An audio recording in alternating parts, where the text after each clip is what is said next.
I'm not funny in particular, but there were a the couple story is laugh out funny. loud moments in this campaign. It's a funny for sure. story.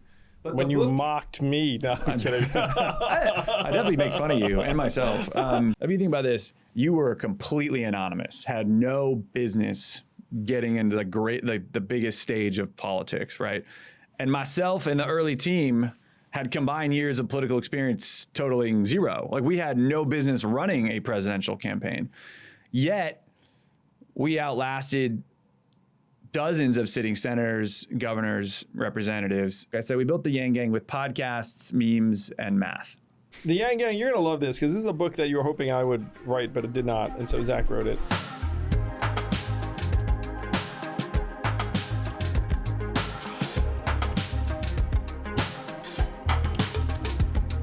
For the first time ever, the Forward Podcast, 2-part conversation with the most important author of our time, Zach Graumann. Hey, man. That's an intro. So it's fun because people who have gotten into the pattern know we do a lot of books here, a lot of authors on Monday, and then you and I come together on Thursdays often to talk about what's going on. So this is like a combination, a team up, where this is going to be both us discussing what's going on and most importantly discussing Longshot, how political nobodies took Andrew Yang national, and the new playbook that let us build a movement by the campaign manager Andrew Yang for president, quote by yours truly on the jacket saying, "My campaign would never have reached millions without Zach's leadership and strategies. Anyone who wants to make change in the world or who simply loves an incredible story should read this book." Look at that. I will say it is weird. I've done a couple podcasts. They haven't come out yet, but I've done a couple pods and doing more. This is another one. It's weird talking about your own book, man. We've said this before. It's like weird writing one. It's now weirder talking about it. Welcome to my world. Yeah, dude. You're like, hey, I don't know. It's very uncomfortable. You're like, hey, thanks for reading my work of, I don't want to say work of art, but my work of labor of love, my child that I birthed to the world, Longshot. I think the YangGang's going to like it, though. The YangGang, you're going to love this because this is a book that you were hoping I would write, but it did not. And so Zach wrote it. Like if you were hoping for blow by blow and scenes and something that feels a bit more like a screenplay or feature film, that's Longshot. I think there was a movie called Longshot. So when they make a movie out of this, they'll have to call it something. Have to call it something cooler. Something different. But you're right that it's personal when you write a book. I do think you have the healthiest relationship with a book I've ever seen from an author, first-time author, because most authors, you can sense that there's like a real thirst to try and get the book out there and have it validated. Where you have like a very healthy thing where you're like, yeah, I wrote a book, proud of it, like it. Shrug. People will. I'm excited about the book, but it's not. I honestly, we were talking about this a bit. I think it's because we spent so much time, and I personally spent so much time trying to sell your book, and I loved your book. I was a fan of you, obviously, but I really like one of the reasons, probably the biggest reason I joined your presidential campaign was because the book was right, and I was into the book, and that was, for lack of a better phrase, a huge bitch to sell. Like it was good. It's funny because timely. You had that experience. Yeah, it was awful to sell. And we weren't just selling books, but as like the message itself was hard. And you didn't make the New York Times bestseller list until you literally gave it as a gift to Liz Warren on one of the debate stages with tens of millions of people watching. And we are already a sensation. You were already a national figure then, right? So it's books are hard. The best, some of the best books that make the bestseller list or make millions of dollars, they sold a couple, like thousands of copies. We're talking tens of thousands of copies, not hundreds of thousands. So books are hard. It's a different market. So I mean, for me, I'm excited it's out there. I think it'll be fine. And there's been a lot of you who reached out and said you're really interested, and a lot of you bought it, which is exciting. But also, I think it'll stand the test of time. I think it's a good story, and it'll be there for later in my career and life and stuff. Hopefully, my kids will read it someday. It'll be fun. Again, a very, very healthy relationship. So we were joking about my first book that came out when I was the head of a nonprofit. And you're like, oh, I should have written a book when I was still the head of a nonprofit, because then it becomes this gift for the supporters of the nonprofit, and the org wants to get behind it. Yeah, you have like this machine of people hyping it up. Yes, and it kind of has this wholesome tinge. Yeah. So I'll tell you my arc and why I can relate. So I started Adventure for America in 2011. Yep. And then in 2012, I was named one of the 100 most creative people in business by Fast Company. Wow. Do you apply for that, or they just came out of nowhere and said, we like you? It was totally random. Okay. What happened was I met one of the editor of Fast Company at the time, Robert Safian. Got it. And he just was like, huh. And then Cool. a month later, someone's like, "Hey, we think you should be on this list." And at the time, I was like, "Well, dope! You know, anything that helps get the message out about Right. The org." And so I then 6 months later got a call from a literary agent saying, "Hey, have you thought about writing a book?" And They called you. The literary agent called me because they had paid like a scout who was like a junior agent who was meant to kind of look for interesting author prospects. Wow. So she found me from the Fast Company list. And so I got an email from someone saying, "Hey, I represent Bird Lavelle, literary Right, agent. right, right. You should write a book. We want to have lunch with Bird." And so it was very flattering. I mean, you Google, the agent's very legit, and you know, Bird's a very legit agent. And so I have lunch with him, and he's like, "Hey," and Bird's like a handsome, well-dressed guy. Like, he'd be like, "Hey, you totally write a book? Like, that'd be great." Hyping Like, you it was up. very, it was very That's awesome. flattering. But here's the funny part is that I said no because I was like, I'm busy trying to start this nonprofit. Writing a book seems like a lot of work. I'm not sure quite how it helps drive things for my nonprofit. So as flattering as this is, I just don't think I have the time and the energy. Right. That is, I mean, it's one of the reasons why. What's the joke? Like, those who can't do teach, which I don't really love. But you know, there's some of it's like part of the reason you start teaching is because you're not able to do, right? Like, if you are teaching or writing or doing that, you're not operating as much. It's very difficult to write a book in general. It's harder to do it when you've got other things on your plate, particularly a startup organization. So I felt that I had COVID working to my advantage. So instead of like going out some nights because there was nowhere to go and crank on a book. 2020 was a good year to crank on a book. It's true. But no one recruited me to write the book. I had to, you know, I don't want to say beg, but I had to go out and ask some agents, would you be interested in this story? Well, hey, just the fact you got an agent and you got a publisher is a big deal and accomplishment. Yeah, it felt great. And I mean, here's what I've been saying about the book is that the book is about our campaign, and it's, I'm not funny in particular, but the story is funny. Yeah, moments in this it's a campaign, funny sure. story.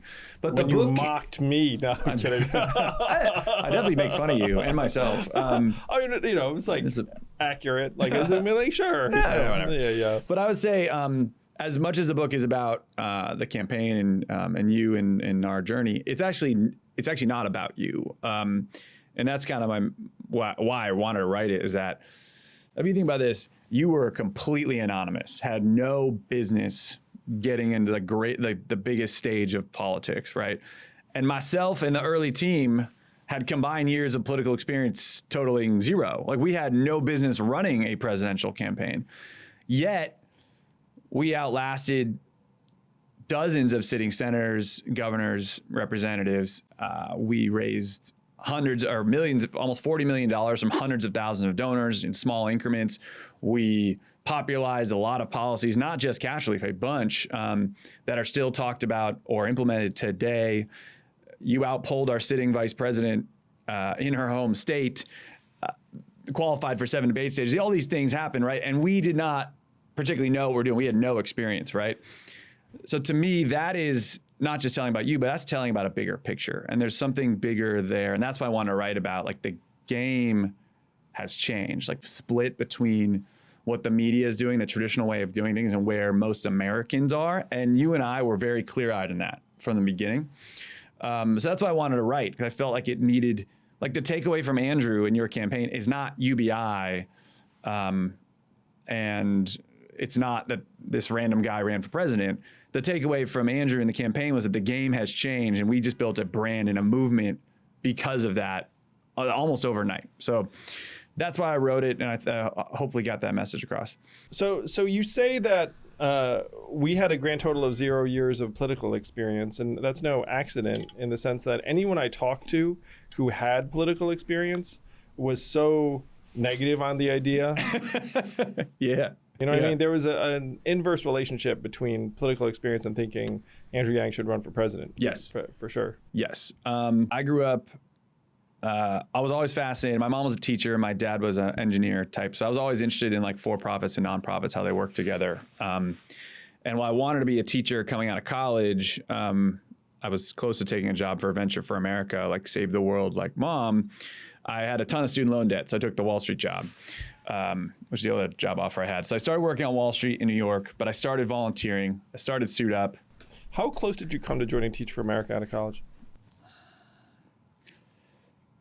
And close. Mainly because I didn't have that many job offers. I was not good. I tried I don't know if you guys listening have ever tried to do the consulting path. Did you explore No, I did not, but I know it well. So the paths. It was like investment banking, consulting, there's law, medicine, and what's the fifth one? Or there's six. There's tech and then academia. Business school. Yeah. Okay. So I was not. There's these things called case studies that consultants make you do, which is like how many ping pong balls fit into the Empire State Building, or look at this. Here's this problem this company's having. How would you solve it?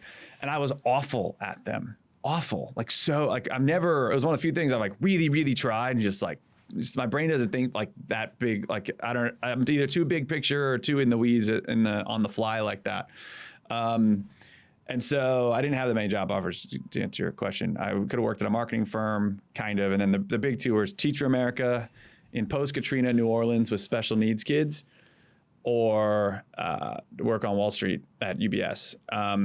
And I remember walking around campus, really hating the decision, because you can either have a good impact and help a lot of people make no money, or make some money but not really care about your impact at all or have any impact. I hated that.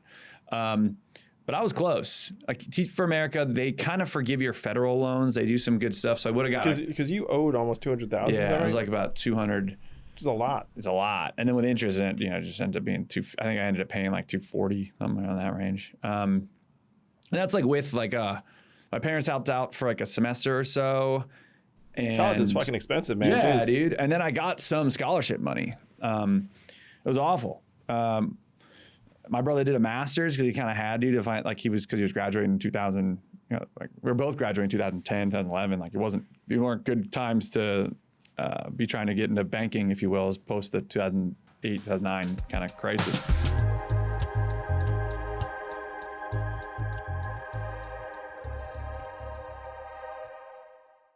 You know what you love to do? You know what I love to do? You know what you do for 6, 7, 8 hours a day or night? It's sleep. And because we love to sleep so much, we really should be paying attention to the mattress that we're sleeping on. You can get a mattress that's personalized for you, your body type, your sleep preferences at helixsleep.com. You can take a 2-minute quiz and they will send you a mattress risk-free. Don't take my word for it. Helix was awarded the #1 best overall mattress pick of 2020 by GQ and Wired magazine. It's recommended by chiropractors and doctors as a go-to solution for improving your sleep. Just go to helixsleep.com/yang, take their 2-minute sleep quiz, and they will match you to a customized mattress. 10-year warranty, 100 nights risk-free. I know it'd be weird to return a mattress at night 99, but you can do it. Helix even has some financing options if you want to do some kind of layaway action. And Helix is offering up to $200 off all mattress orders and 2 free pillows for our listeners at helixsleep.com/yang. Get the mattress for the sleep of your life, helixsleep.com/yang.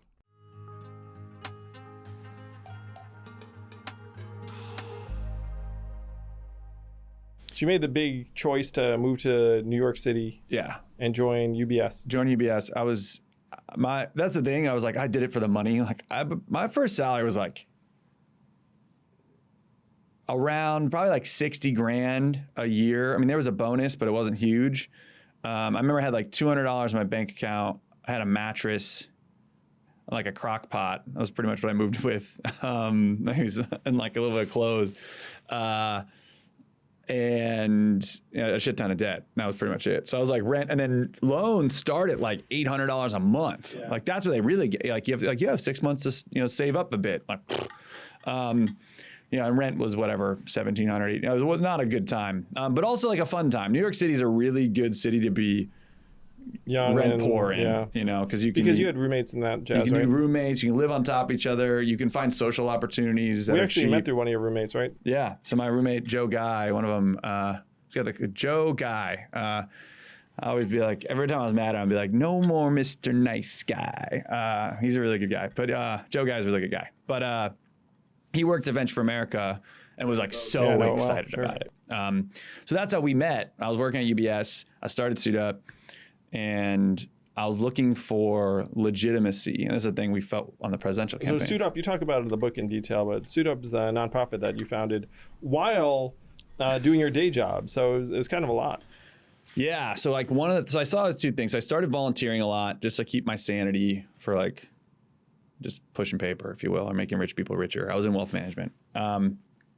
And started volunteering at this school down in Coney Island, near Coney Island, Brooklyn.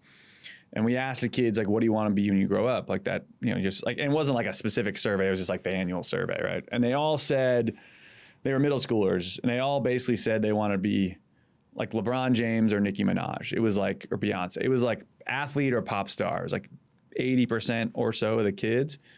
And it was like heartbreaking in a sense, because I didn't know what I wanted to be when I grew up. But these kids didn't know what they could be. They didn't know their options, generally speaking. Or like dentist, doctor, whatever, the maybe more traditional career paths seemed just as far-fetched as LeBron, right? But the other thing I saw was at UBS is that we being corporate America, we're pretty bad at volunteering. We do park cleanups and soup kitchens. We build terrible houses. We went and scraped barnacles off the side of the Intrepid, which is a military boat here in New York, in like 100-degree heat in August. It was awful. It was such a terrible day. And I just remember, like, why do these companies suck so much at this? It's like they don't care, and it's not easy for them. So I started just running my own volunteer days for my team at UBS.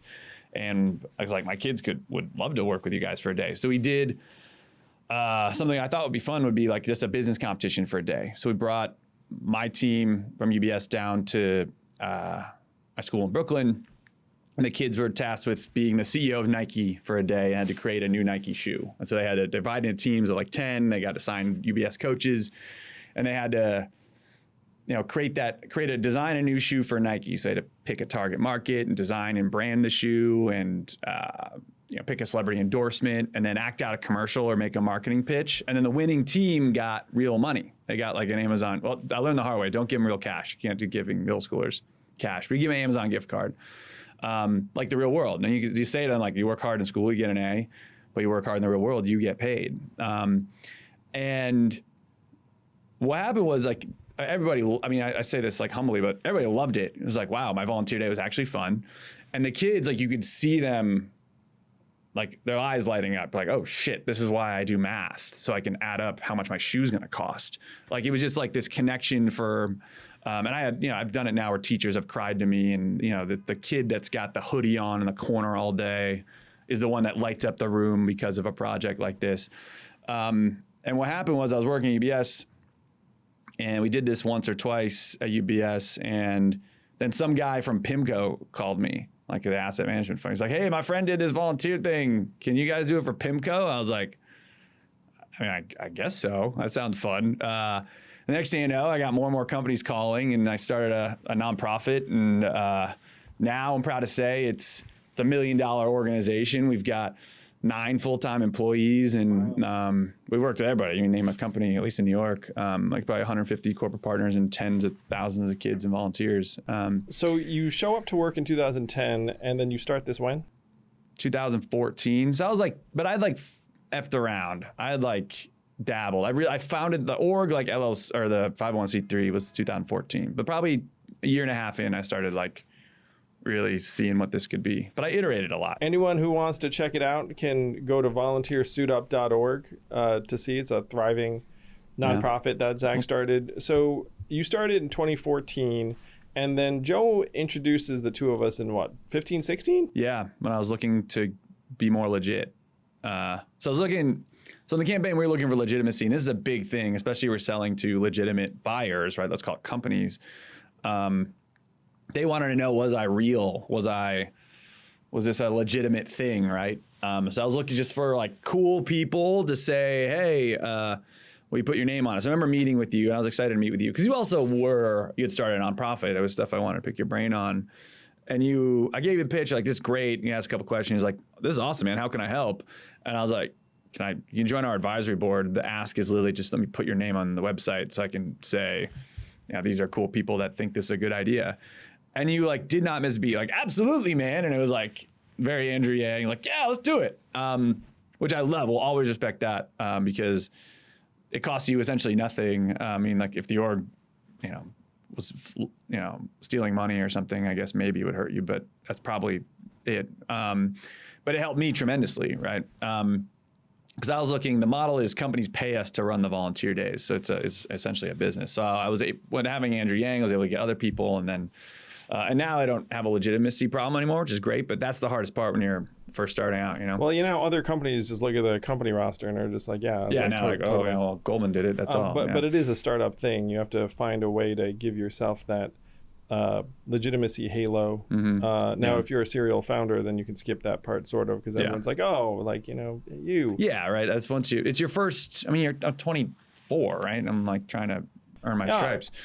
So that was impressive. And then you and I connected a couple of years later when I was talking about automation and trying to run for president. I remember when and you write about this in detail in the book where you're like, oh no, Yang, I have to sit through a Venture for America spiel.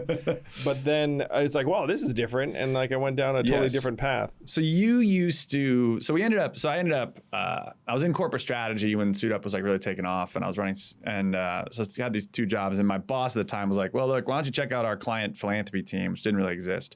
It was big. We were big in Europe, but we weren't big in the Americas, which is the biggest philanthropy market in the world. The United States gives more than any other country, pretty much combined. Like we are huge, big charity world here. And so helped build this team that helped our biggest clients give money to charity. So I used to come to a bunch of philanthropy events. The UES events were such a blast. A ton of fun. And it was always a hit. So it's funny because like when Andrew eventually told me he was, getting into politics, I had seen him somewhat debate and knew you had like the chops to kind of cut through really well. Cause I'd seen you on panels and speaking and stuff. But I was at we used to do these Jeffersonian roundtable discussions, which is like a pretentious way I talk about in the book of like just like 15 people talking about a topic. And you actually hammer it in your new book forward on like, what do you call it? Constructive institutionalism? Yeah, which is a lot of people just talking about the problems and potential solutions, but no one actually doing anything. It was very much like that. And this was on the future work. You were not on the invite list, or maybe on the invite. You were on the guest, like the RSVP list. And you showed up. I'm like, I don't want to hear the Yang Venture for America pitch again. Also, like, you were like a level above me in terms of like charisma and like accomplishment. So I was like, oh, Yang's gonna suck the energy out of the room from what I was trying to get, right? So I was like, oh, damn it. And then you came in and did essentially the automation bomb. And you were like, this was fresh, guys. This was 2017, maybe summer.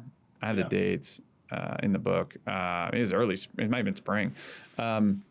It's fresh off the 2016 election.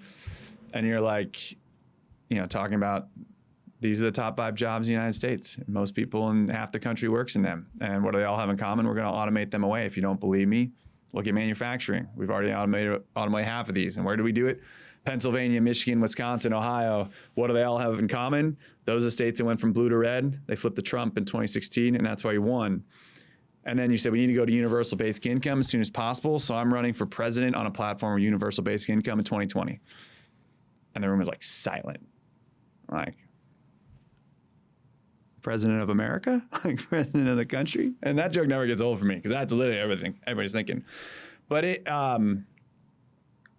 hit me like a ton of bricks. Like some of these folks are like laughing or didn't get it. And the rest was just like, after that, they're just picking you apart on whether or not you could win or politics.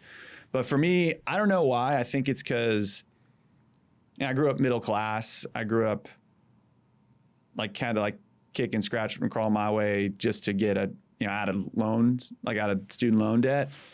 And it just didn't feel like a very sustainable path for my friends from high school, who I thought were smart and talented, but maybe not great at school. And like the folks that were left behind in the economy or struggling in the economy more than I was, this all checked out. It all resonated really well, Yeah, well, I mean, there are parts of Connecticut that certainly resembled this, the post-industrial former manufacturing towns. The other thing is that you'd seen the limits of big philanthropy, and you were like, well, this isn't going to solve the problem. Oh, yeah. I knew no one was going to solve it. Like, I knew the people with money had no idea this was happening and would not know how to do it, how to fix it if they did. Because I'd seen billionaires, people with quote-unquote unlimited money, still not be able to solve fucking problems. Yeah, because those are hard. The other thing is, my dad lost his job, or had some job transition stuff when I was a kid. And I've seen the impact of that on families. It's awful. And my dad was able to bounce back, and like it wasn't like a long period of time, but it's like it still is, but less so. But there's a real tie between a man and his identity and his family in terms of providing. Yeah. And that was rough. My dad was great about it, but I learned it more as I got older. I was able to look back, but just imagining like entire communities dealing with what my dad dealt with was like, of course, like, and who would you blame? Like whoever's in charge, who was in charge during this time, the Clintons, right? It totally made sense. And for some reason, like no one got it. I was just shocked people weren't jumping out of their seats to help you, And then, the longer I did, the more it made sense knowing what I knew about philanthropy. And well, I mean, and your book goes into that in painstaking detail. It's sort of fun reliving the fancy salons of the early days where people would be very happy to share an opinion and not as happy to roll up their sleeves or do anything. So I remember that dinner too. I had just finished like a rough draft of the first part of the book. So when you and I were connecting later, like I was like, "Ooh, I'm gonna like send you chapters as they're done." So you kind of see the book come together in real time. But I remember at the end of that dinner, you said to me, "Hey, man, like I want to help," and then I was like, "Wow, Zach would be great." And I'm not sure if you and I used the words campaign manager, or even that. I think it was like implied there'd be like a leadership position, but it was we had talked about finance director too. We weren't sure. I think. I'm not sure. But I remember walking out being like, if I get Zach, that would be a freaking home run. And I wasn't sure if it was going to be campaign manager or finance either. I knew that you'd obviously worked with a lot of rich people at UBS, so I was like, oh, that's a win. But also you were a social entrepreneur that I knew that like had been through a bunch.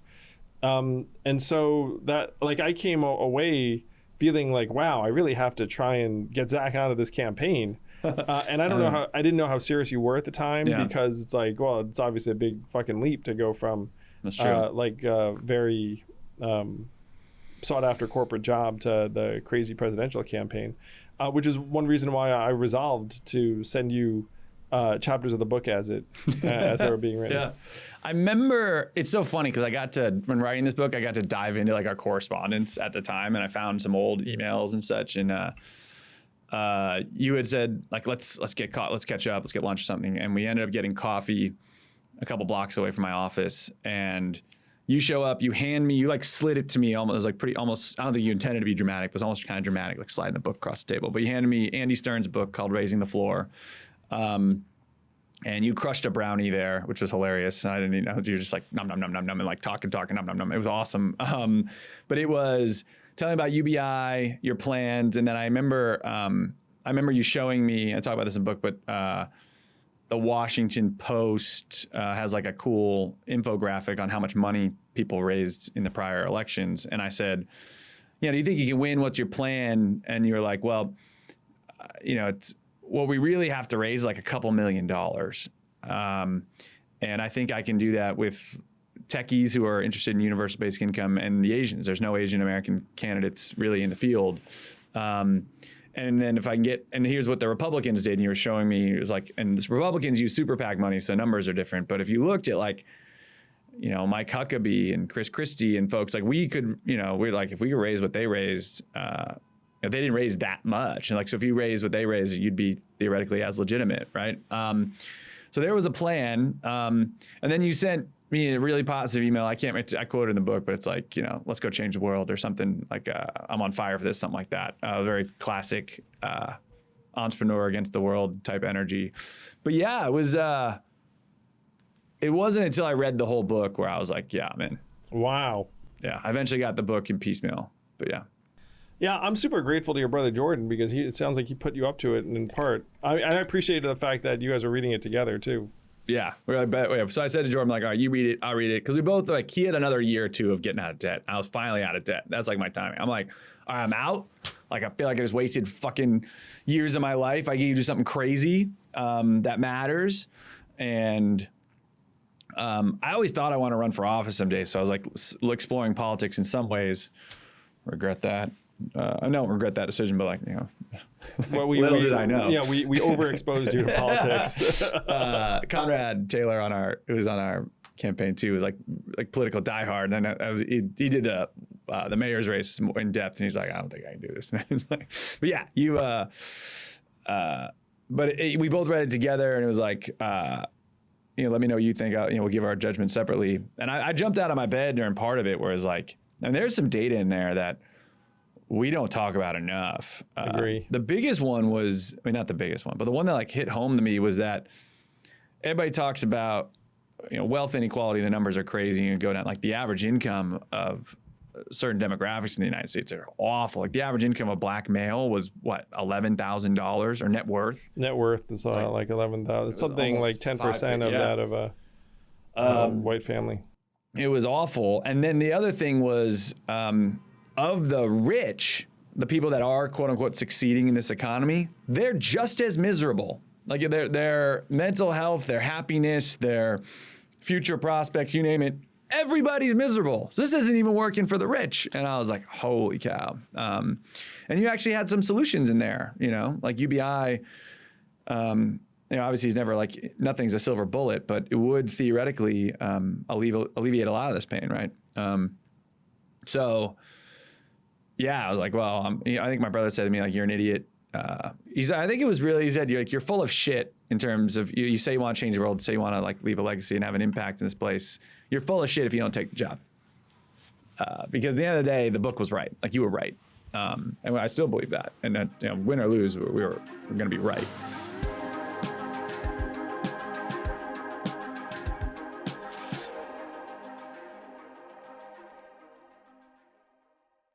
Want to talk to you guys about a new sponsor we have called Airtable. And if you've ever tried to do any sort of leadership activity or startup, you have seen Airtable at least be offered to you as an awesome solution. In this ever-changing landscape of work, how can you ensure your people, workflows, and data stay connected? Airtable is how. Airtable allows you to create flexible systems that help your team operate as one. I've used it a few times, different orgs, and it's fantastic. So break down the barriers that leave teams feeling disconnected. With Airtable, your team works from a single source of truth that is always up to date and keeps everyone on the same page. So with their adaptable approach, everyone from marketers to product teams to podcast producers can build tools that fit uniquely to the way they work. Plus, Airtable keeps individual projects connected to your higher level goals, so you never lose sight of what you're working toward. It's pretty awesome. So give it a try for free at airtable.com today. That's airtable.com to get started for free. Check it out, guys. A massively helpful tool.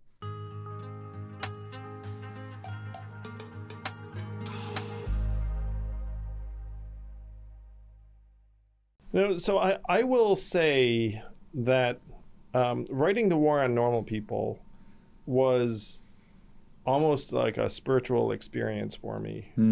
So it's like that, what's that song in Hamilton? I wrote my way out. Yeah, it really was. I wrote my way out. So I'm going to backtrack a little bit.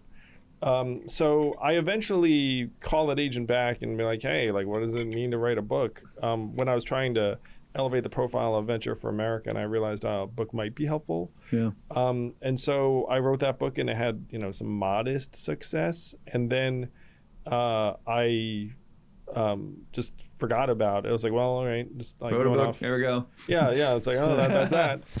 And when I say modest success, I mean, like, frankly, like, it felt disappointing at the time. Because Really? because I think if you're anyone aside from you, Zach, like, you write a book and you imagine that people are going to be like, this is like really important, like tell their friends and like the rest of it. That's it. Like, imagine if I wrote a book my first time, I wasn't familiar with the space, I'd be like, it's going to be a New York Times bestseller. Everybody who reads it is going to love it, tell all their friends, I'm going to sell thousands of copies.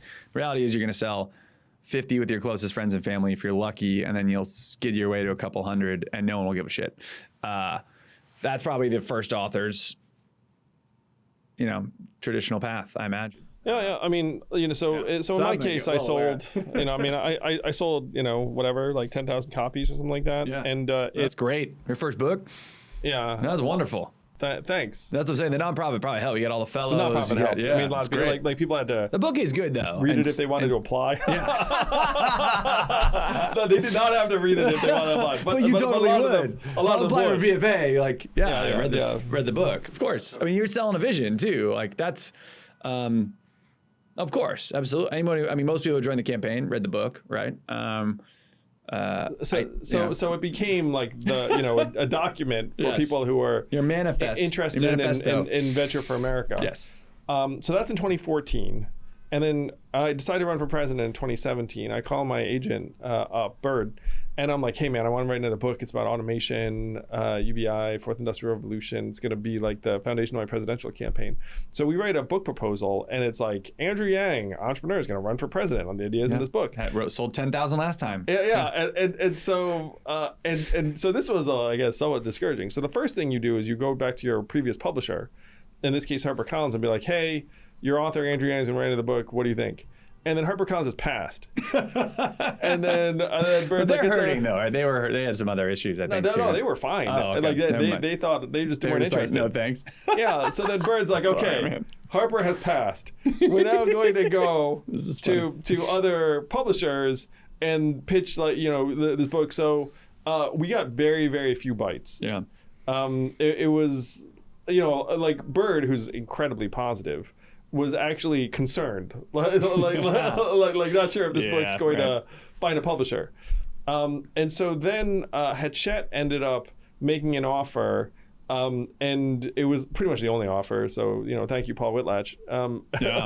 Thanks, Paul. And then Bird was like, take this offer. Like there was no like, oh, we should like that. He's like, take the offer. So I was like, all right, I take it. And then that summer, I wrote The War on Normal People, and it felt like there were all of these ideas that I'd had on some level, but had never really fleshed out. And so I'd go around and find facts, and then the facts were, frankly, staggeringly concerning. Well, you were also front row seeing like the byproduct of this, right? Like you're seeing the young superstars come out of college, right? And I had that vantage point. I'd spent 5 years in the Midwest and the South, so I had that vantage point. So I was stringing together these thoughts that became chapters for War on Normal People. And then when the book was done, I felt very vividly, I was like, if this is the best thing I ever do, I'm fine with it. Really? Like if this book is my major contribution to American life for the world, like fine. Like this is the best I'm ever going to do. Yeah. And then that book, when it came out in early 2018, to your earlier point, did not make a dent. No. Like people were not, and at that point you'd read it and you were also like me being like, hey, this book's really good and important. Like, more people need to read. Everybody needs to read this. Yeah. Yeah. And what's interesting, and like fast forward to today, so I wrote another book, Forward. The War on Normal People still is like the go-to book for me. Like it's, frankly, it sold now. Last I checked, The War on Normal People sold something like 175,000 copies. Hachette really nailed that one, Yeah, Paul Whitlatch is like a very, they took a good swing. Like now he seems good prescient. ROI for Hachette because again, no publisher, like in that book proposal, it said, hey, Andrew Yang's running for president. No publisher took that seriously. Yeah. Even Hachette, which ended up buying the book, did not take it seriously. But imagine being the editor who took a flyer on the Andrew Yang book 15 months later, when Andrew Yang's like hawking the book on the Democratic debates, and then like ding ding ding, and people would be like, "Oh." So Bird, my agent, later said to me, he was like, "Andrew, I have never seen anyone follow through on a proposal better than you did, because you were like, I'm going to run for president, we're going to make humanities. And he said, like, no publisher believed that. Yeah, none. But then we actually, did do it. So the importance that you're putting on the war on normal people when you were deciding whether to join the crazy campaign or not, makes me feel really gratified, because like that book, getting you on board is like, like the biggest deal for the success of the campaign. I can imagine, because I have no idea what we would have done if you hadn't been there. Yeah, hiring in the early days is very difficult. Which you talk about in the book, where you showed up and you were like, "Oh fuck, what have I gotten myself into?" Oh yeah, dude. Well, so I say I did my due diligence. I talked to a bunch of your former people, because I knew them from Joe, Guy, my old roommate, and then his former bosses. And one, like Mike Tarullo, had essentially my job at Venture for America, or at least for a bit. I went to college with him, so I talked to him for a bit. And everybody had really good things to say, but the biggest one was that Joe Guy said it best. He's like, I'll never say anything bad about Andrew Yang, because being a part of it was life changing. Like, it put me on a different trajectory of what I could be in my life. And I think I've had that reaction from a lot of people that work closely with you on the campaign, and that you are. And what I learned from you is that Andrew is a magic maker, and I try to be a magic maker. It's like you've sheer force of will. You're like, we're gonna fucking run for president, and we're gonna make it the fucking debate stage, and the Asian's gonna line up, the techie's gonna line up. I don't know how, but we're gonna do it. And if you disagree with me, respectfully, get the fuck out of my way. Like that. Like, that's how you operate, which I love. I really love, and it's a really good.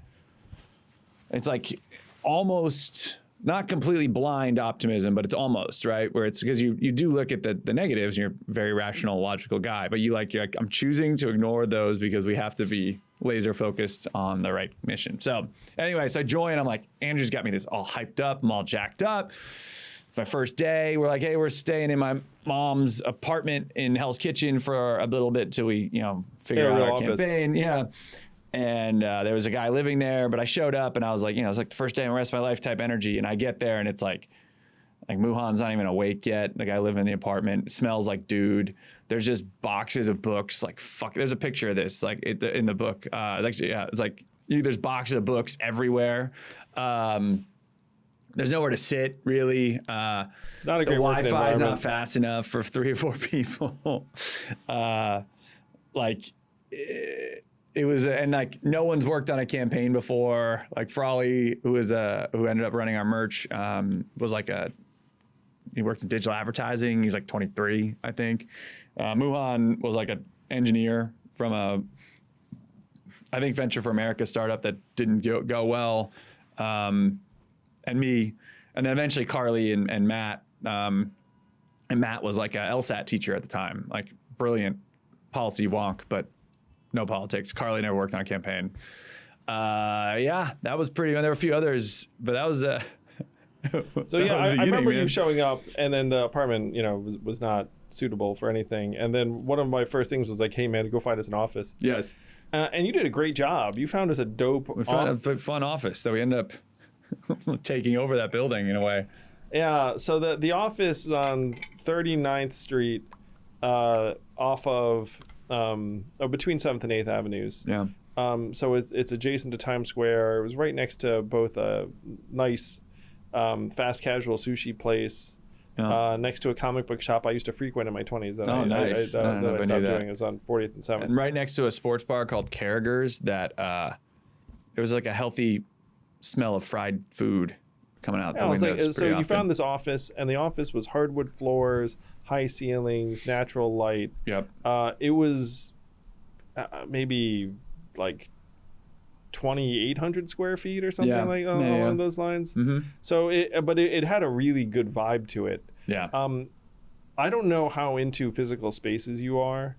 I'm pretty into them in the sense that if you have a place with natural light and hardwood floors and high ceilings and like has a good energy and people want to be there, I saw a couple of these spaces and I think I seized on that office and was like, we got to get this office. Was that right? That sounds about right. Did a lot. Yeah, that was my first real big task, was you're finding an office. And then you were crazy risk seeking, which I learned to love. But at first, like my brain could not handle. I remember looking at our financials, like, all right, we've got like, and we were always kind of tight. Like we were at like 3 months of burn. Yeah, which for those of you who've never maybe worked at a startup means if you don't raise any more money over the next 3 months, we will run out of cash based on like our current run rate, how much we're spending per month. And then it was like 3 months of burn. And then you walked in one day, you're like, guys, we just hired Matt Shinners. He's going to be our head of policy. And I was like, all right, move on. I think it's 1 month of burn now. But you were like, go for it. I remember we didn't have enough money to hire Carly. Well, no, we were trying to hire a video editor. Could not find one. We eventually hired this guy, Luke, for a bit, and then eventually leveled up to hire a bunch, but couldn't find one. But then we met Carly, who I didn't maybe love at the time, but I'm engaged to her now, so it's different. But at the time, not there. But we all loved her, and we're like, this is good energy. We couldn't, like, if we're honest. Carly was clearly brilliant. Yeah, she's like definitely special and was helpful. But we're like, she had no video editing skills, really. And you're like, just do it, man. This will work out. I'm like, okay, man. It did work out. Ballsy move, but because we could barely afford the video editor, which we still didn't hire at the time. But yeah, I mean, obviously she was a great hire for a number of reasons. Yeah, no, I do remember you being like, hey, we have this much runway, and then I kept throwing logs on the fire, and then the runway kept shrinking. I was like, yeah, don't worry about it. We will get the money. That I was confident on that score. One of the things Frawley said to me early on, and I was like, it was one day, you in particular, like super risk seeking. I'm like, I don't know what to do, man. Like, do I need it? Am I just along for the ride here? Because I don't think this makes any sense. And he goes, all I know about Andrew is that when his back is against the wall, he was not going to lose. Like, if you tell him, like, hey, payday's due tomorrow, we need to fucking raise all of it right now, like, he'll raise the money. That's true. You're good at that. I don't know if it's not a procrastination thing, because you're not like a... I'm like a fairly buttoned up, hard nosed operator. Yeah. But the deltas at that point in the campaign just did not concern me. Yeah. I was like plus minus 50, 100 grand. Who Whatever. cares? Yeah. You didn't care. Yeah, we'll figure it out. All right. It was like, look, we're trying to raise, millions, tens of millions. So it's we like level up or we don't. Like if I have to worry about 100 grand, then we're kind of doomed. Yes. So don't worry about 100 grand. Like let me. That was it. And then we were scheduled, and that mentality like pretty much hit us once we booked Joe Rogan. So that was booked like 6 weeks in advance. Like it's, which I'm way getting ahead of myself, but we'd burned out. Like we were pretty much bankrupt that day. Like that's how I looked at it. I was like, all right, we're spending. Joe better hit. So I mean, we can build up to that. But the dates we're talking about. What was your first day of work on the campaign? It was either April. I think it was like March 1st. 2018. Early March 2018. All right. So let me tell everyone what happened in terms of before Zach joined. I was very eager for Zach to join. I was like, man, if Zach doesn't join, I don't know what we're going to do for leadership and operational capacity. Oh yeah, you also needed a peer. You had a bunch Muhan, probably they're great guys, but they're a lot younger than you. Yeah. I was what I got. You got like 11 years on me, something like that. But like at least I had almost a decade experience like corporate America. You were an adult. That sort of thing. Yeah. Maybe a second adult. I mean, Shinners is an adult too, but Shinners wasn't as. He was a couple weeks later too. Yeah, he was a couple weeks later. At the time. So he had a different type of role. Yeah. So in 2017, I spent the fall in my mom's apartment with Muhan, just building the website, policies, putting the finishing touches on the book. And so the campaign was announced to the world in the New York Times in February of 2018. Yes. Where it's like, his message, the robots are coming. Yes. His campaign message. And you had hat hair in the photo. I didn't know that at the time, but your hair, if you look at that photo, your hair's like... Probably yes. Almost certainly. It's not a bad photo though. And then my book came out in April of 2018. So you joined between those two dates, and between those two dates we were still very much finding our footing, and the year you describe in the book, you know, that process where we were just getting our legs under us. A bit later in that year, and I'm surprised that you didn't go into detail in the book about this, but there was the Humanity First tour, that first tour, which was in 2018, and you were literally the bus driver. So one of the jokes on the campaign early on was that we were the shittiest drivers anyone had ever seen, because Carly, for all of her gifts, went away to school and was like not an experienced driver. Carly can't drive. She, to her credit, she admits she's a bad driver, which I do love that about her. That was a virtue. Our videographer at the time, Luke Hansen. Luke, we love you. Poor driver. Couldn't drive. Yeah. And and for whatever reason, it came to you. You were like the camp counselor bus driver. Yep. And so we decided to go on this tour because Liam DeClivelo, this freaking at the time 19-year-old, shows up at our doorstep and is like, hey, you know, I've got this political vision and think that, Yang is the right combination of this and that. But then for whatever reason, Liam's like, hey, you guys need to go on tour. And then I was like, that's stupid because no one would show up to said tour. Yep. And then he said, that's why you have to go on tour. And then for whatever reason, that logic worked on me. and then I turned to you and was like, hey, man, I think we should go on tour. And you, to your credit, this was like maybe the biggest lift in the campaign before or after, where you were like, all right, we're gonna do this tour. And that tour, holy shit. Like where like it was so janky, where we would show up with a bus, and you and Carly, like I was blown away that you were sitting there together, like erecting this like shoddy backdrop and stage. Yeah. And not shoddy because you weren't awesome, just the fact that you would get in this bus and take the things out. And so we went to Pittsburgh, we went to Detroit, we went to Cleveland, I think. It was Chicago, Cleveland, Pittsburgh. I think we added a couple bigger cities like that. We did Iowa, New Hampshire. They were in there. It's probably close to all of them.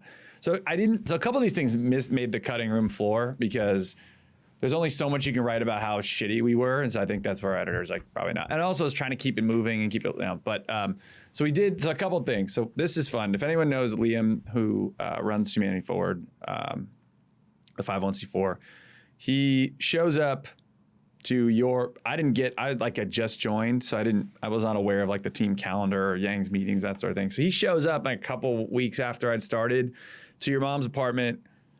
He's in high waters. He looks like he's 10.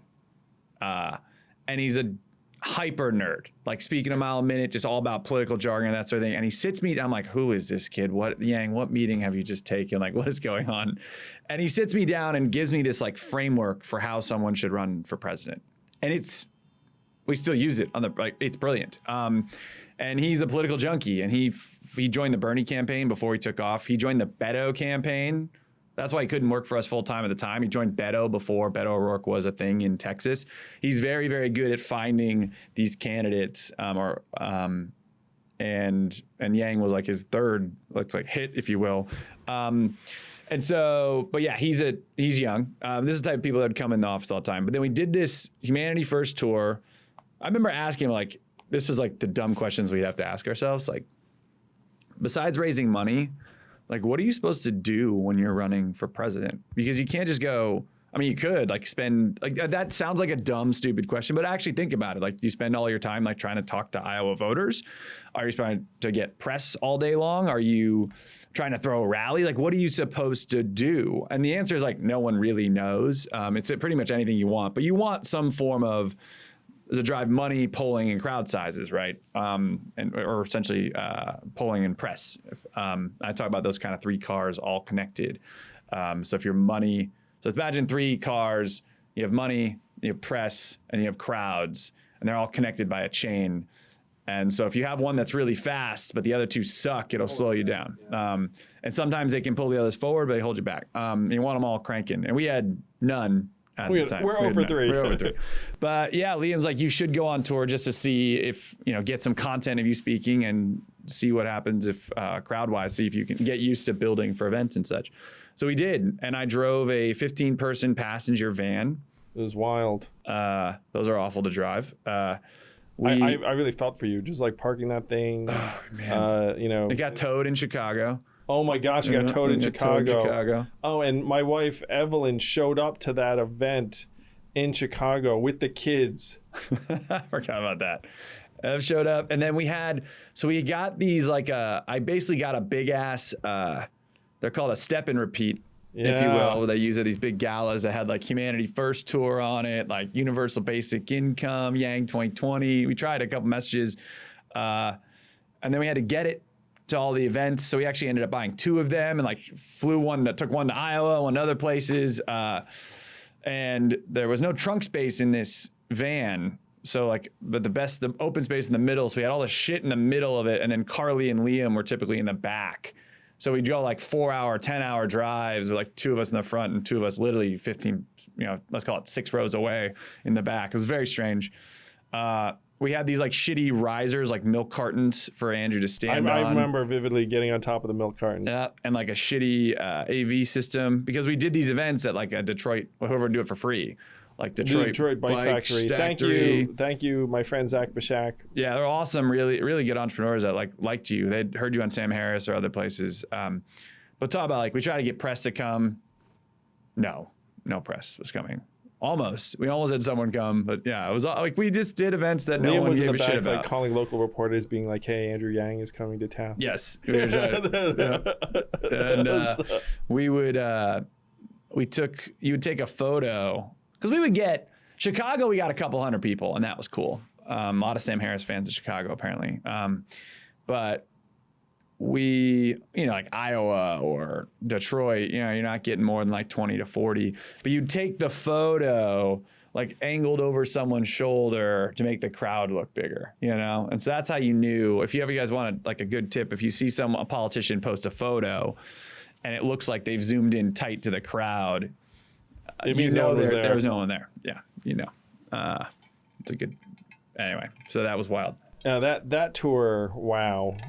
So that was one of the defining experiences of 2018. Oh, we were trying to perfect your stump speech too. Yeah. Get better at that too. But it's hard. It's different than the other speeches you were normally giving,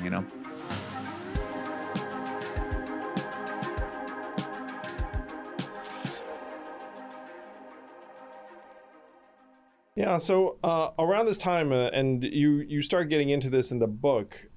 Is where we start out with a particular thesis, which is that we should go to Andrew's fancy friends who can write checks and have events and then ask them for money.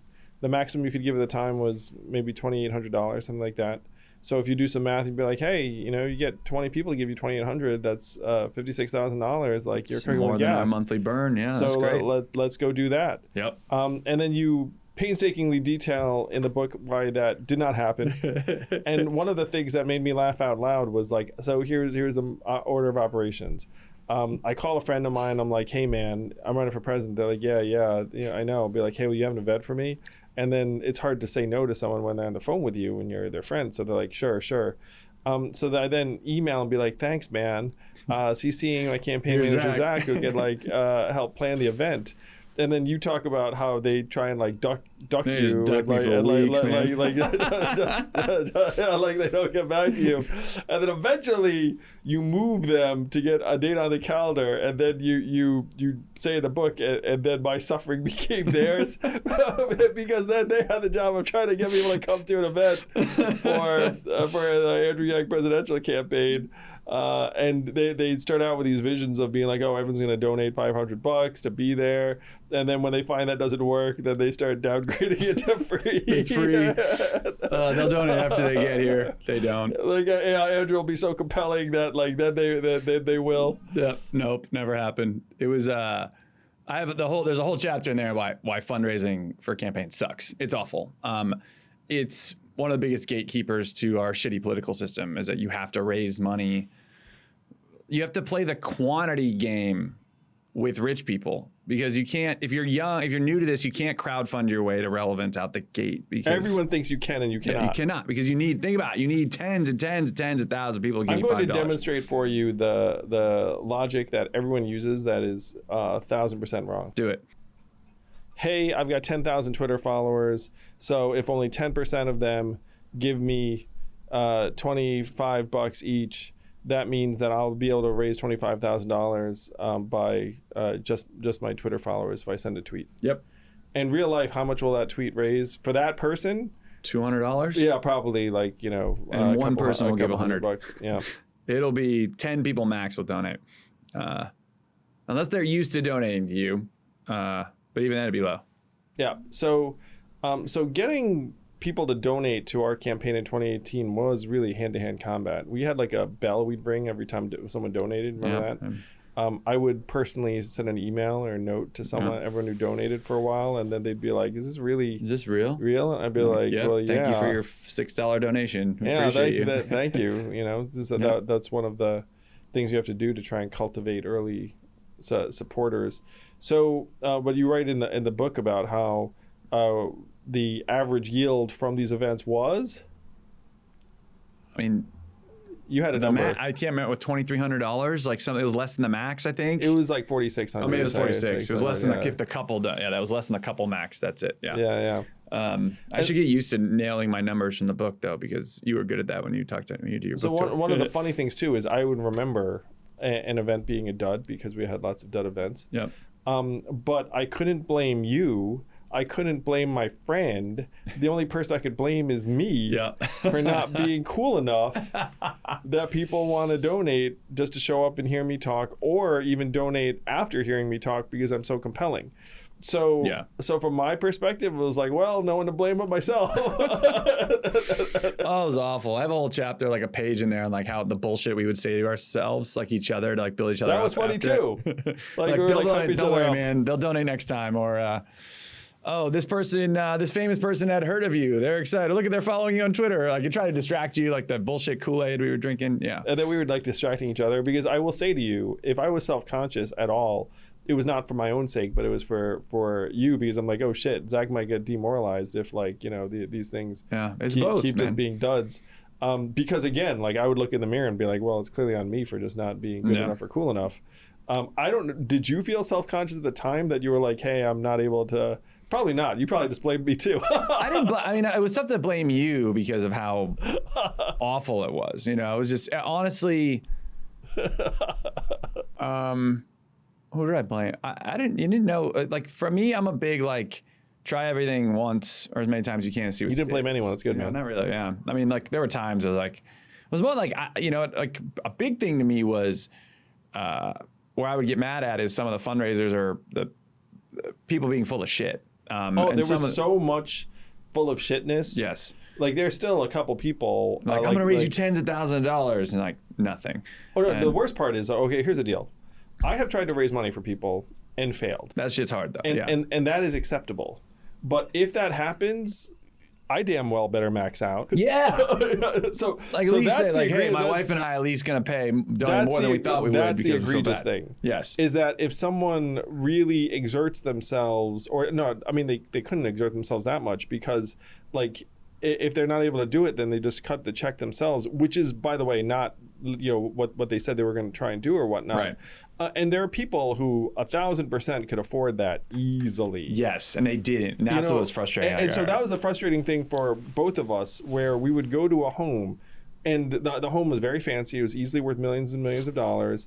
And then that person would not donate like $1,000 or $2,000, despite opening their home up to friends and then being like, hey, we should support this person. Sometimes even saying like, I'm supporting them, and then you're like, they didn't. And they didn't. And then you're a little bit like, hey, like you didn't tell all your friends that you donated.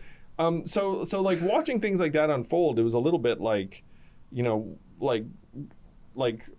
no, people are full of shit. And where's the character? Yes, it was a lack of integrity. And so now, like, I make a note, like, if a friend of mine, it's got to be a good friend, like someone like in my circle, but like if someone asks, like, hey, I'm fundraising, like, I will donate. I'm not rich, so like I'll give what I can. Because when we did it, they were random friends of mine, like fringe friends or random colleagues or friend of a friend that would be like, I'm in, man, just donated, right? And those people like always made me feel a joy. I'm like, thank you. And I had some best friends that didn't do shit. And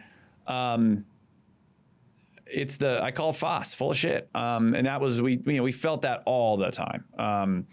Politics brings that out a lot of people. And people. So it was a step worse for me, I think, as the candidate.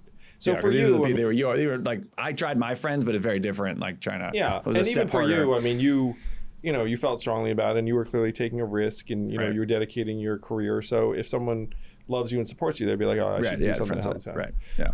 But for the candidate, it's like, direct. Yeah. So like, someone says, my friend Andrew's running for office, and like, now's the time, and I'm not going to donate. They never fucking donate. That's it. Yeah. And so did I lose friends?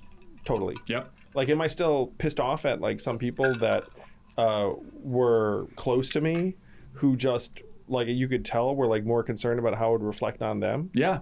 Are you kidding me? Totally. Yeah, dude. So that stuff. You know what that means, man? They were never actually a friend. That's what I learned when I left UBS. There were people that like essentially stopped answering my calls and texts or stopped coming to things I was throwing. And it's because they were my friend because of like friend of convenience. Now it's like, that's a thing in life where it's like you have the same peers, you work at similar types of jobs and neighborhoods and social circles and restaurants and all that bullshit. You're saying, I thought you were going to use a different word there. I thought you were going to say like friend of like status or friend of utility.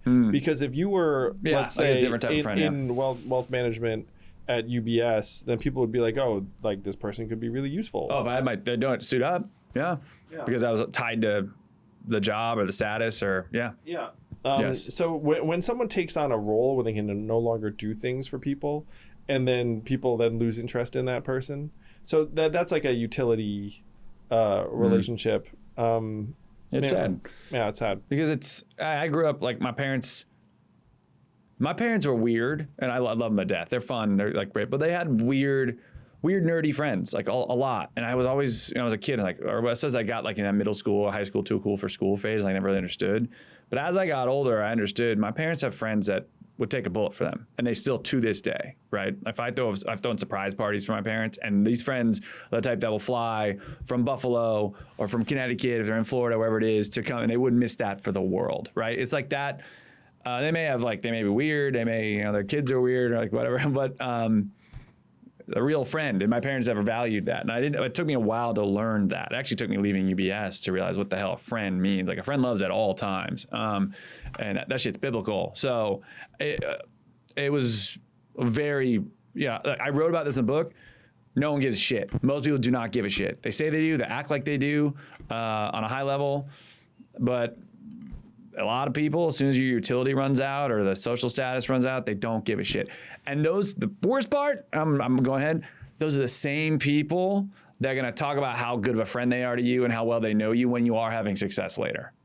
You're like, oh, that Andrew, like someone saw my Andrew Yang. Oh, I'm through a fundraiser for him. Or, I'm close friends. I got a cell phone right here. Fuck you. Pardon my French. But those are the worst. They're the worst. It's just fake.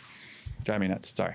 Yeah. Though I will say, virtually everyone who threw a fundraiser for me, like they're good. Yes, the ones who down the stretch is a shock. I'm like, we'd go to fundraisers and raise $100,000. Like, yes, mind blowing down the stretch. Yeah. Yeah. So during 2018, what was like the darkest moment for you, if you had one? Do you remember? Because you write that there's like the chapter in the book. 2018 darkest moment. Because and we're going to talk about in the next chapter of this conversation, like the turning point of the campaign, when it went positive, and then like what the lessons you had. So the book goes through, I'd say, several phases, and phase one is like the dark days, essentially. The darkest. So there was still like that hope and optimism in the early days, right? And then Sam Harris was a healthy lift, and that was June, I think, May. Yeah.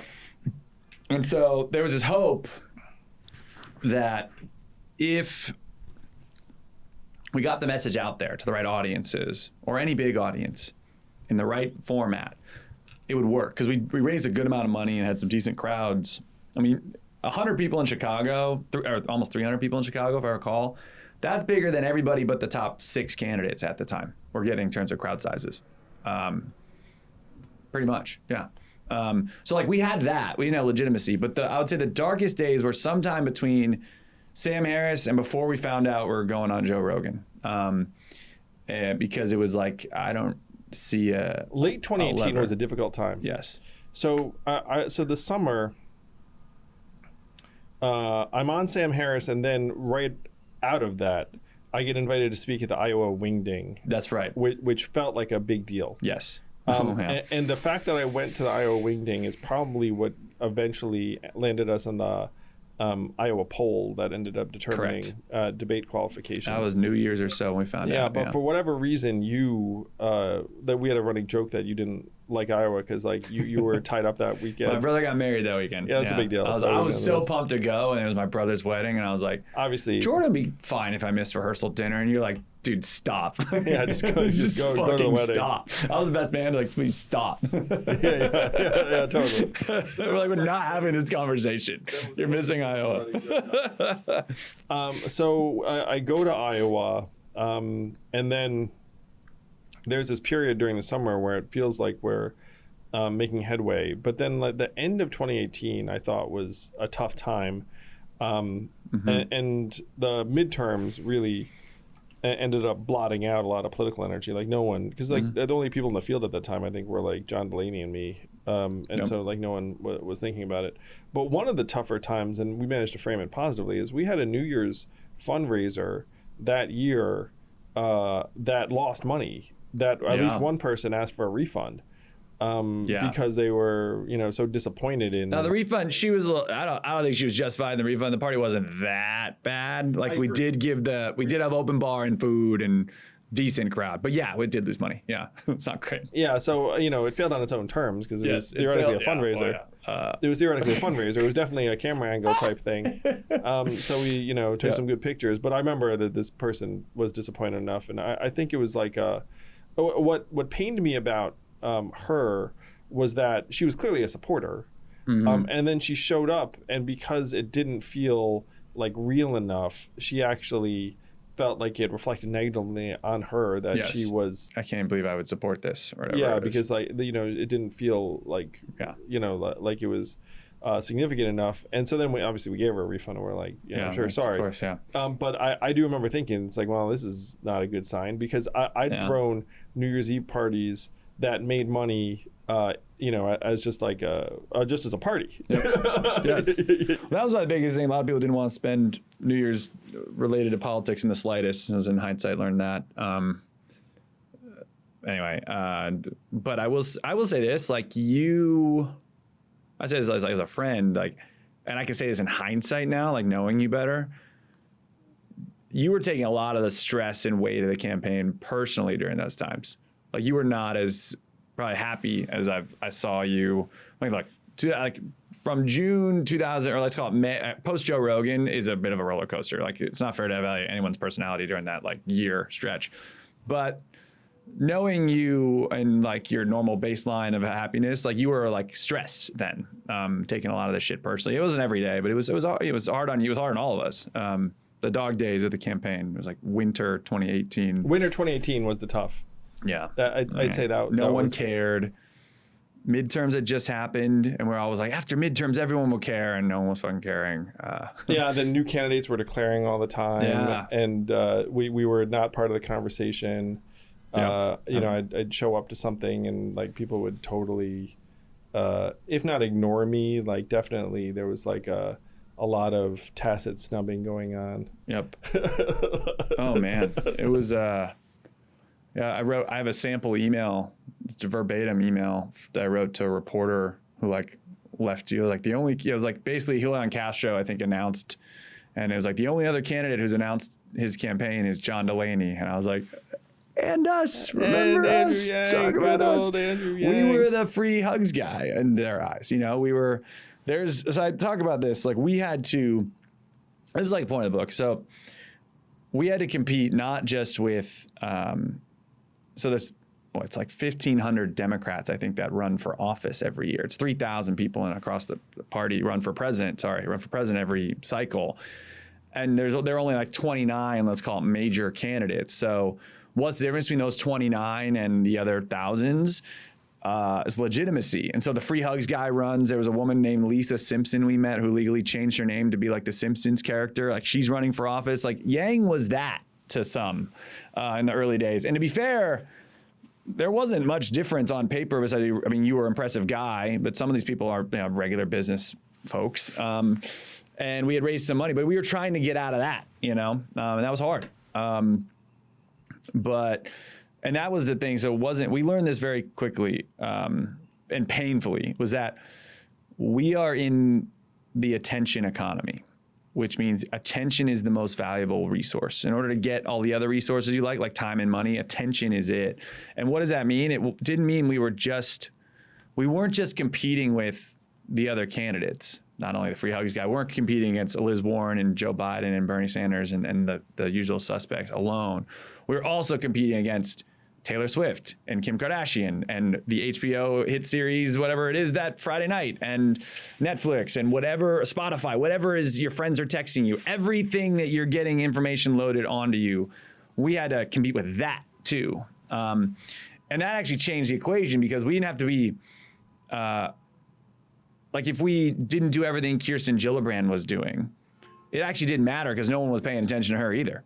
We just had to stand out and get people to realize we existed. And so that kind of flipped the mentality. It was like we needed to, I ended up calling it create an identity brand where people can identify with Andrew to make you relevant. Which ended up being the birth of the YangGang, which you can take direct credit for because though it was an organic internet. Someone on the internet creation really created it, but yeah. But then you built on it despite some resistance. The team hated it internally. So the next segment of this conversation is going to be essentially like when the dynamic shifts and we grow and all of that. But give us a glimpse of what ends up fueling the campaign's ascent, as chronicled in Longshot.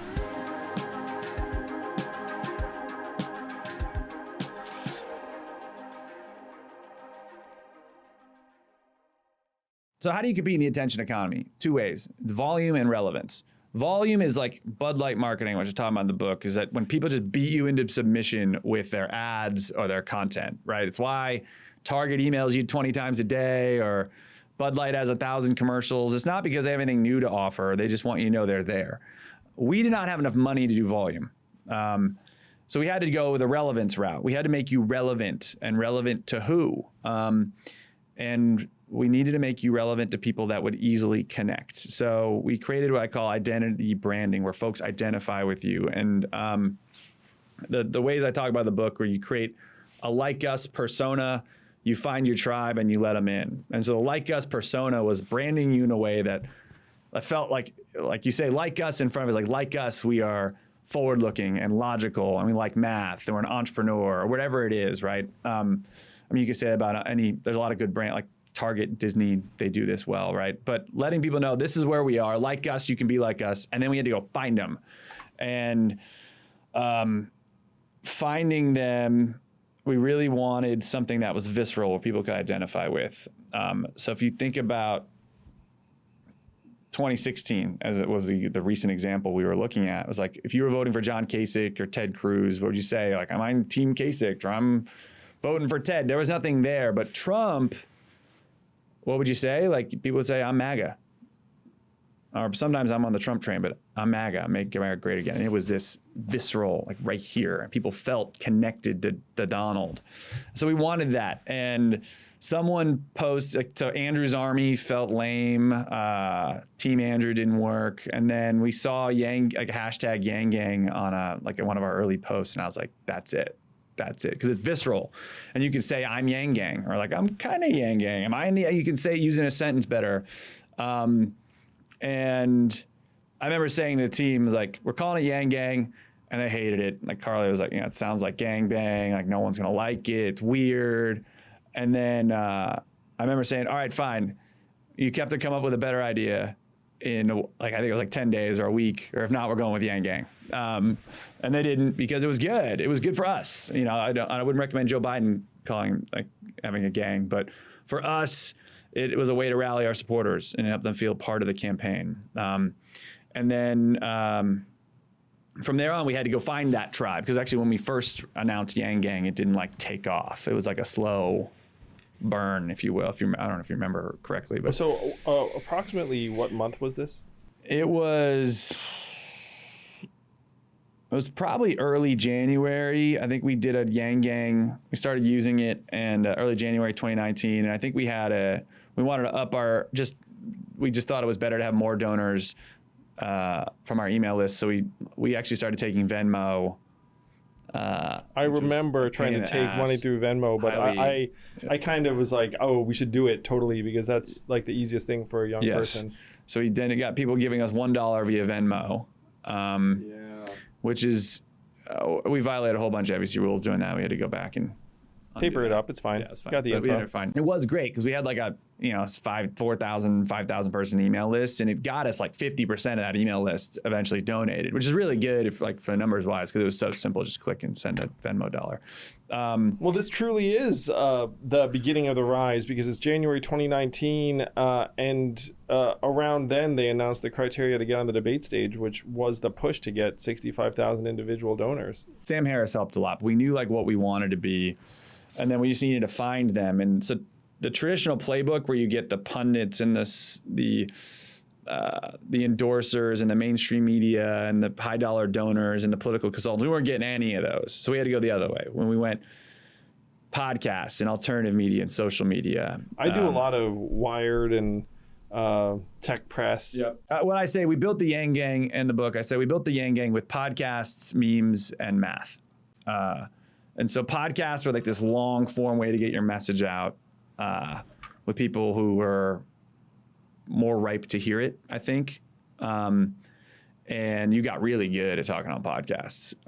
You had a lot of practice in 2018, and Sam Harris, you really refined it. And then by Joe Rogan, you were in your zone. We pretty much did all of them in middle of 2019, all your big ones. And then memes were like a fun way to let the YangGang in, where they could make my favorite meme I talk about in the book, and you guys can find this. It's like the Arnold Schwarzenegger Terminator meme where he's riding a motorcycle next to he's saving John Connor, who's also riding a motorcycle, and there's a big semi truck coming and is about to crush John Connor, and Terminator comes up and pulls him out of the way, and the truck crushes John Connor's motorcycle, and it's like Andrew Yang's John Connor, and the truck is automation, and Andrew Yang's the Terminator saving John Connor. John Connor's the American economy, or whatever it is. But we posted American worker. We posted that on the official Yang like social accounts, and it was like Yang can meme. It was like one of the first, and that was like Rock Toaster, whatever his name was on Twitter. It was like the handle. It was pretty funny.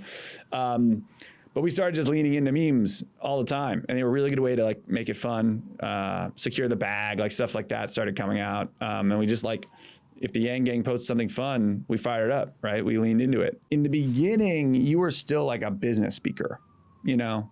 And I joke we were trying to get you to fire up the crowd, and it's like not your natural, you can do it really well now, but at the beginning, you never had to, really. Yeah, no. Hitting emotional chords was not the fucking tenor. Skill.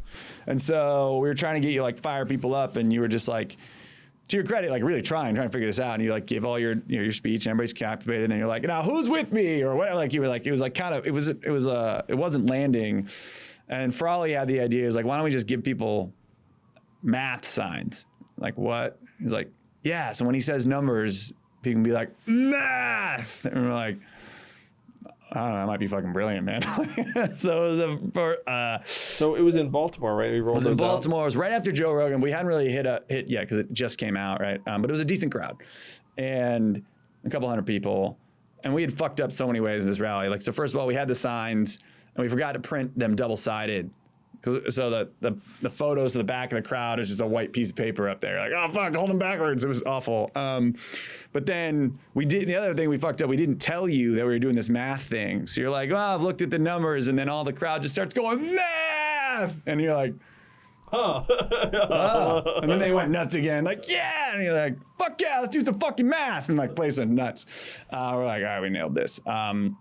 But it was also, I loved it because it just hit this shitty stereotype we dealt with all the time right on the fucking nose, where people are like, oh, you're an Asian guy, you must, like numbers, or you're doing the math, and you're like, well, fuck yeah, I'm just gonna lean into it. Like, you can't, if you're gonna use it like tease me or just diminish me, like, fuck you, I'll wear a math hat, I'll wear a math pin, like, screw you. And it was awesome because, like, whoa, all right, well, you beat me to the punch there. Let's talk about something else, right? It was, I love stuff that diffuses a bomb like that. And it was, I'm a big believer in like leaning into you authentically. And the fact was, you did use a lot of numbers. You did like, I do use a lot of numbers. Some woman like a media outlet was like, don't use math. I've worked in brand marketing forever. I'll never catch on. Like, man, well, screw you.